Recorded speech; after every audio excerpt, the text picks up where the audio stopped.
mbuye wandoda ndiwe unondipa rudo sandisiyekane kana ndakuudza baby ndinokuda usafunga kuti ndekunyepera usamboterera vaya vanotaura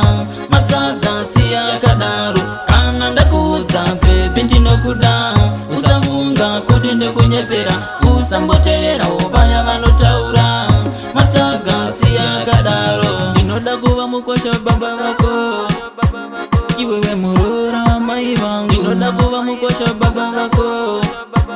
iwewe murora mai vangu bebi ndiwe unaita ndifare kana usipo bebi andifare bebi ndinofara kana uripo bebi andifare kana usipo kana ndakuudza bebi ndinokuda usafunga kuti ndekunyepera usamboterera vaya vanotaura matsaga siya yakadaro kana ndakuudza bebi ndinokuda usafunga kuti ndekunyepera usamboterera vaya vanotaura matsaga siya yakadaro ngatidanane kuita sasolo namutsai kuita saadamu na Eva ngatidanane kuita sasolo namutsai kuita saadamu na Eva ndiwe unondipa rudo rwako bebi ini nandikone naro ndiwe unondipa rudo rwako bebi ini andikone naro kana ndakuudza bebi ndinokuda usafunga kuti ndekunyepera usamboterera vaya vanotaura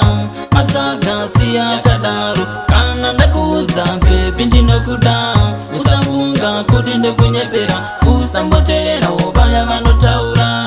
matsaga siya yakadaro ndinoda kuva mukosha baba vako iwewe murora mai vangu ndinoda kuva mukosha baba vako iwewe murora mai vangu bebi ndiwe unaita ndifare kana usipo bebi andifare bebi ndinofara kana uripo bebi andifare kana usipo kana ndakuudza bebi ndinokuda usafunga kuti ndekunyepera usamboterera vaya vanotaura matsaga siya yakadaro kana ndakuudza bebi ndinokuda usafunga kuti ndekunyepera usamboterera vaya vanotaura matsaga siya yakadaro.